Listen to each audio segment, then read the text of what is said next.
What's going on, y'all? It's the Kid J Nolan here. Hey man, before we get into anything in this video, make sure that you like and share it. Make sure you subscribe to the channel so you get all updates. Hit the post notification bell. Alright y'all, let's get into it. Alright y'all, so I want to get into this whole Ice Spice Taylor Swift collaboration, the events that led into the collaboration, and how the public is actually receiving this collaboration, all in this video, okay? Leading up to the collaboration between Ice Spice and Taylor Swift, there was a little bit of a controversy from Taylor Swift's boyfriend, Matt Healy. So Taylor's boyfriend was a guest on the Adam Friedland show earlier this year in February, and he laughed as the two podcast hosts, Freely and Nick Mullen, made fun of Ice Spice using derogatory terms about her body and ethnicity, calling her an Inuit Spice Girl and chubby Chinese lady. They were also using contrived Chinese and Hawaiian accents to mimic her. So there was definitely a bit of veiled racism, maybe thinly veiled, maybe not even veiled at all. Definitely some form of racism, prejudice going on. These aren't his words necessarily. He was just in the presence of two people making fun of her, and he was laughing at the jokes. Now, honestly, I can't say that he was wrong in that space to laugh, because as a guest on somebody's podcast, you could take a stand against the host and try to check them and put them in their place.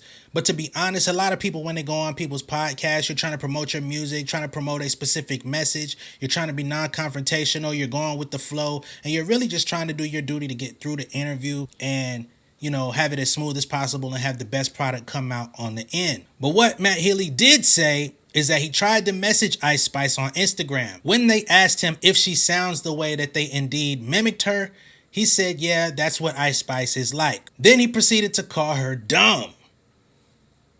Now, why the fuck would you do that? Later on in the episode, Healy actually asked the host to continue doing impressions of Japanese people working in concentration camps, and did a Japanese accent himself. See, when I was trying to give you a little bit of grace, trying to give you a little bit of bandwidth to maybe have something sensible as an explanation for this, the shit went real bad, okay?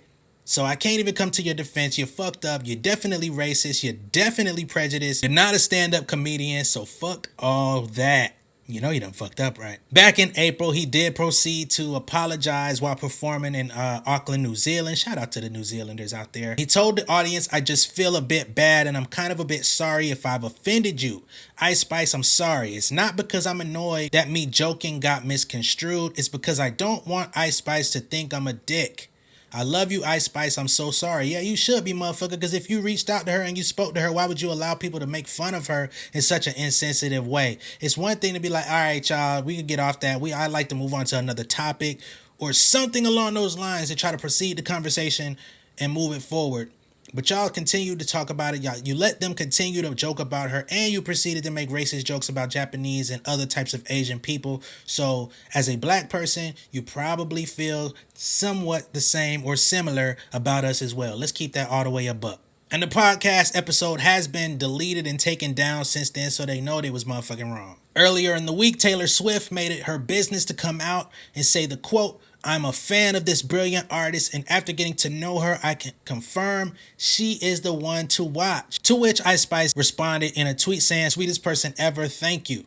This collaboration comes amidst rumors that Taylor Swift and Matt Healy are allegedly dating. They haven't necessarily confirmed it, but people are definitely saying that's what's happening. That's what's swirling around in the rumor mill. And of course, in black media, all rumors are true until you prove them differently, okay? We're going to just be all the way real about that. Lie to yourself if you want to. Lie to your mama. Don't lie to me. And because of that fact, people are wondering if Taylor Swift is just doing this as a publicity stunt, a press tactic to change the narrative of the conversation, to take any negative backlash that, you know, is being aimed at her because she stands next to her boyfriend or her alleged boyfriend or a guy that she's dating or showing interest in.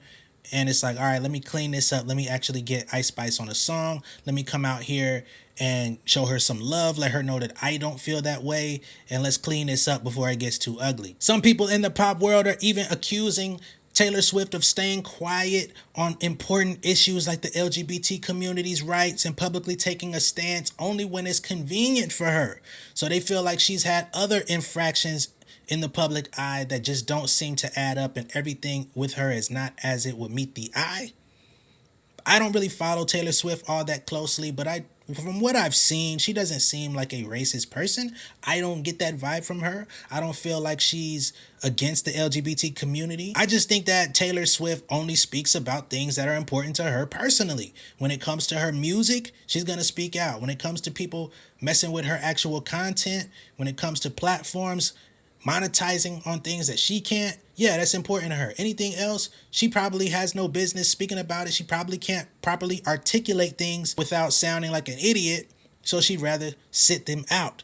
Honestly, I can't fault anybody for that, because there's a lot of people that try to take a stance and jump on every single sizzle word, every single issue that's known to man, and they make themselves kind of come across dumb. Not because it's not smart to fight on other people's behalf or fight on the behalf of injustice, but because you're not fully educated on the situation and you're not fully abreast of everything that's going around, you end up looking like a bandwagon person who's just looking for attention and using other people's issues and problems as a way to promote yourself for goodwill. So I can't fully be mad at Taylor Swift. Again, Matt Healy's words and feelings are not necessarily the words of Taylor Swift. And to be honest, making that public statement on Twitter could have been the last thing she did. She didn't have to make a song with Ice Spice. She didn't have to make a music video with Ice Spice. She damn sure didn't have to have Ice Spice come out and perform with her on the tour last night either. So there is a win-win in this for Ice Spice, because she is a brand new artist. This is her first full year, being in the public eye to this degree. She's been on every major stage. She's been on every major festival. She's been at the Met Gala. She's collaborated with Nicki Minaj. People are currently comparing her first year run to Cardi B. She's now got a full-on collaboration with Taylor Swift, the biggest country artist in the world. Literally the country Beyonce, if we had to say any type of comparison. So this is going to propel her to an entire new audience, and that's only going to work to her benefit. Ice Spice is linked to the Kardashians, Northwest, and all of them. So she's the it girl in music right now. She had been the it girl in hip-hop. And now she's going to get some of that country love, some of that pop love. I can only imagine how many other artists are going to reach out to collaborate with her just before this year ends. It's definitely her time. I'm not the biggest fan of her music, but I'm definitely clapping her along. I want to see her continue to succeed because she is very chill. She doesn't really feed into the drama. She doesn't really feed into the negative comments that people make about her, whether it be about her curly top, whether it be about her and Lotto, whether it be comparisons, whether it be how smart she is about her music or her record deal, anything and everything. She kind of stays out the way. She shows up when it's time to perform, when it's time to drop songs, and she goes back into her privacy, which I highly salute, especially as a young artist. A lot of times younger artists have this propensity to be very emotional and do these outbursts on social media. We have not yet seen her take that route, and I'm glad she hasn't. Let me know what y'all think of this down below in the comments. Be sure to like and share this video. If this is your first time seeing me, go ahead and hit that subscribe button, hit the post notification bell for all artists, managers, producers, etc. Stay tuned for the last part of this video, and I will catch y'all on the next one. Much love and respect, y'all. Peace. Beautiful people, thank you for tuning in. I hope that you enjoyed the content. Make sure that you're liking and sharing these videos. Make sure that you're subscribed to the channel. Hit the post notification bell so you get all updates for all of my artists, my artist managers, songwriters, producers, etc. If you need a little bit of extra help with your career, man, make sure that you visit pengameelite.com, okay? That's my website and my community for all upcoming rising music creators. I got 2 books on there, the Pen Game Portfolio Volume 1 and 2. They're going to give you a lot of insights into the music industry, how to monetize your career, how I make my money off of music, because I am a full-time artist outside of doing YouTube videos. If you need some direct help, you can also book a consultation with me on the Pen Game Elite website, and I also have a Pen Game Elite membership. The free tier gives you access to all of these videos that I post on YouTube and a community of people where you can engage.